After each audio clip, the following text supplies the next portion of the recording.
A apresentação se trata de alguns dos diodos especiais e de suas principais funções. Agora falando a respeito do varicap. Varactor é um diodo especial que possui como característica sua polarização inversa. E nessa região representada entre barrinhas azuis no desenho, nós encontramos a camada de depleção. E o que chama a atenção quando começamos a aumentar o VR? Bem, quando o VR começa a ser aumentado, ocorre o aumento na camada de depleção também. Ou seja, se eu aumento o VR, vai provocar o aumento na camada de depleção. E o próprio nome do capacitor já explica sua função. A capacitância é variável com a tensão, ou seja, se eu mudo a minha tensão, a minha capacitância vai variar também. Por isso, varicap. A respeito da sua simbologia, nada mais nada menos que um diodo e logo acima um capacitor. Bom, a sua polaridade vai ser sempre em função do diodo, ou seja, o seu lado negativo vai ser abaixo e o seu lado positivo vai ser acima. Tendo assim, então, o nosso varicap. O diodo Schottky, ele é um diodo de alta velocidade. Ele responde a altas frequências muito bem, melhor do que os diodos retificadores, né? A tensão de disparo, de quando ele é diretamente polarizado, é mais baixa do que a de um diodo de germânio. Ela é de 0,2 volts, mais ou menos. E a resposta em frequência do diodo Schottky é devido à sua construção, que dá um rápido tempo de comutação para ele. Ele é geralmente utilizado para chaveamento em sinais, chaveamento em fontes e circuitos de alta frequência. A tensão reversa do diodo Schottky não é alta. Ele trabalha com tensões reversas mais baixas, na ordem dos 40 volts, no máximo 100 volts, não ultrapassando esse valor. E ele é simbolizado assim como está aqui na imagem, né, com um S no lado do catodo. E a curva dele é basicamente igual a dos outros diodos, só que com a tensão vai travar mais ou menos entre 0,2 volts.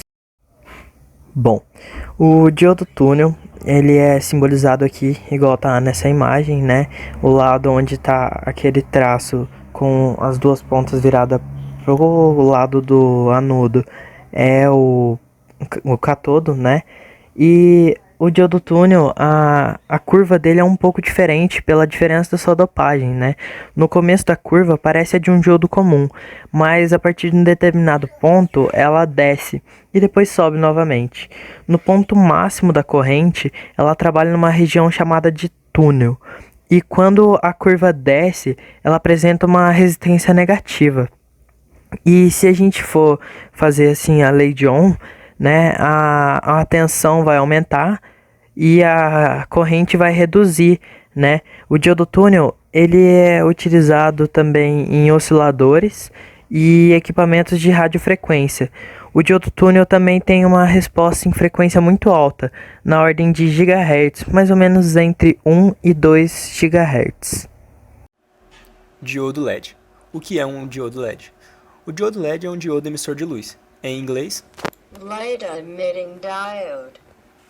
como todo diodo, ele tem um anodo e um catodo, que é um lado positivo e um lado negativo, sendo o lado positivo o anodo e o lado negativo o catodo.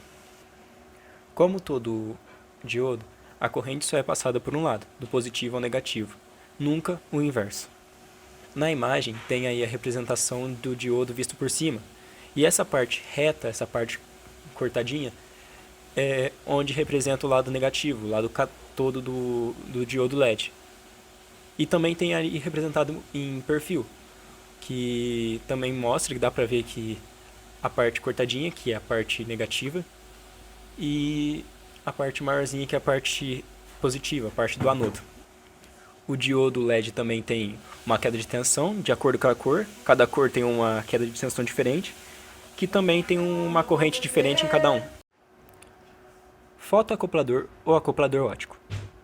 O fotoacoplador é um circuito integrado que possui um LED e um fototransistor. Como ele funciona? Ele funciona da seguinte maneira: quando você aplica tensão no LED, polariza a base do fototransistor.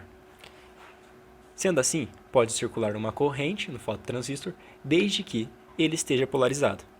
Ou seja, vai ter uma tensão maior no coletor e uma menor no emissor. No caso do transistor NPN, que na maioria dos fotoacopladores é o que possui dentro.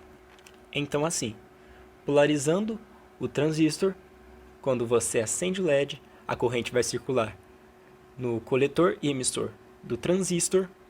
Aí, nesse caso, podemos transferir tensão de um ponto do circuito até outro sem contato elétrico entre eles, através de luz.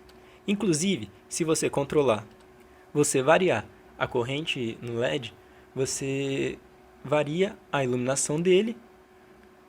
Consequentemente, você vai controlar a corrente que passa no transistor. Em algumas situações, esse componente é usado dessa maneira. Basicamente, um fotoacoplador é isso. É para transferir tensão de um ponto a outro sem contato elétrico entre eles, através de luz. A variação de luz no LED se transforma em variação de corrente no fototransistor.